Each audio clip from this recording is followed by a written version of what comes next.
அருமையானவர்களே, எப்படி இருக்கீங்க? சந்தோஷமாக இருக்கீங்களா? நிச்சயமாகவே நீங்கள் சந்தோஷமாக, மகிழ்ச்சியாக, ஆசீர்வாதமாக இருக்க வேண்டும் என்று சொல்லி ஆண்டவருக்குள்ளே உங்களை வாழ்த்துகின்றேன். ஆண்டவர் உங்களை ஆசீர்வதித்து வழிநடத்த உண்மையுள்ளவராய் இருக்கிறார். இந்த நாளின் தியானத்திற்கென்று சொல்லி நாம் தெரிந்து கொள்ளப்பட்ட வேத பகுதி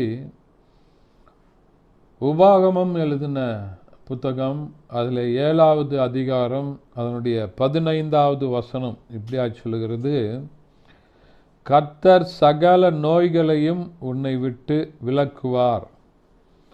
உனக்கு தெரிந்திருக்கிற எகிப்தியரின் கொடிய நோய்களில் ஒன்றும் உன்மேல் வரப்பண்ணாமல் உன்னை பகைக்கிற யாவர் மேலும் அவைகளை வரப்பண்ணுவார்.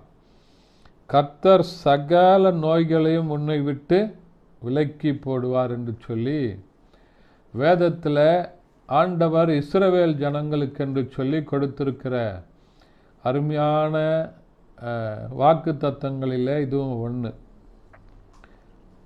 இஸ்ரவேலருக்கு வருகிற எந்த வியாதியும் உனக்கு வராது, அதெல்லாம் நான் விலக்கி போடுவேன்னு சொல்லி ஆண்டவர் சொல்லுகிறார். இன்றைக்குமாக இந்த வசனத்தை கேட்டுக்கொண்டிருக்கிற உங்களுடைய வாழ்க்கையில் ஆண்டவர் அற்புதம் செய்ய உண்மையுள்ளவராக இருக்கிறார்.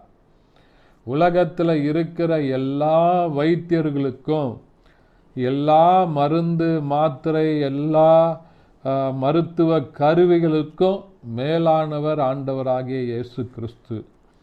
ஒருவேளை டாக்டர்கிட்ட போனீங்கன்னா உங்களுக்கு என்ன செய்யுது அப்படின்னு சொன்னால் தான் டாக்டரால் மருந்து அவங்க வைத்தியம் பார்க்க முடியும். நம்முடைய சரீரத்துக்கு உள்ளே இருக்கிற காரியங்களை பார்க்கணும்னு சொன்னால் அவங்க எக்ஸ்ரே எடுத்து பார்க்கணும், ஸ்கேன் எடுக்கணும், இப்படி பலவிதமான காரியங்களை வைத்திருக்கிறாங்க. இதுதான் மனுஷனால் செய்யக்கூடியவைகள். ஆண்டவருக்கு தெரியும் உங்களுக்கு என்ன பிரச்சனை, உங்களுக்கு என்ன வியாதி. அதில் இருந்து இன்றைக்கு உங்களை ஆண்டவர் சுகமாக்க உண்மையுள்ளவராக இருக்கிறார். நம்ம தேவ சமூகத்திற்கு போய் ஆண்டவரால் கூடாதது ஒன்றும் இல்லை என்கிறதான வசனத்தை விசுவாசிங்க. எப்படிப்பட்ட பிரச்சனையில் இருந்தாலும் சரி, எப்படிப்பட்ட கொடிய வியாதியில் இருந்தாலும் சரி, ஆண்டவர் டாக்டரால் கைவிடப்பட்ட நிலைமையில் இருந்தாலும் சரி. ஒருவேளை நம்ம அநேக முறை கேள்விப்பட்டிருக்கோம், பார்த்துருக்கோம். டாக்டர் சொல்லுவாங்க, எங்களால் முடிந்ததெல்லாம் நாங்கள் என்ன பண்ணிட்டோம், செய்துட்டோம், இனி கடவுளுடைய கையில் இருக்கிறது அப்படின்னு சொல்லுவாங்க.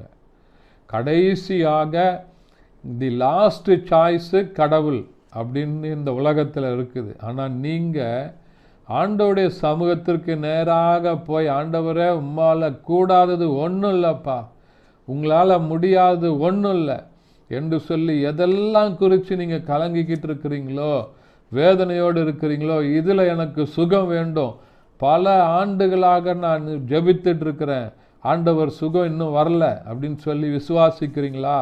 ஐயோ இது கிடைக்காதோன்னு சொல்லி அவிசுவாசத்தோடு கூட அப்படிப்பட்ட எண்ணங்களில் இருக்கிறீங்களா? இன்றைக்கு ஆண்டவருடைய வார்த்தை சொல்லுகிறது, சகல நோய்களையும் உன்னிடத்திலிருந்து நான் விலக்குவேன்.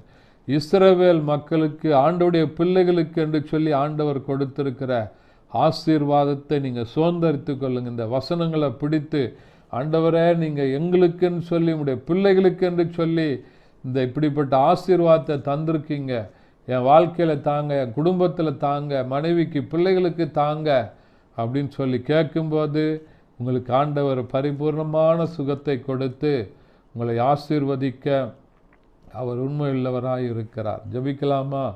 பரிசுத்த பிதாவே, உம்மை துதிக்கிறோம், உம்மை ஸ்தோத்தரிக்கிறப்பா. இந்த நாளில் இந்த வசனத்தை கேட்ட ஒவ்வொருவருக்காக நாங்கள் செபிக்கிறோம். உடைய வசனத்தை அனுப்பி குணமாக்குவீராக. பலவீனங்கள் மறைந்து போகட்டும். இயேசுவின் நாமத்தினால கொடிய வியாதிகள் மறையும் போகும்படியாக, சுகம் உண்டாகும்படியாக நாங்கள் செபிக்கிறோம்.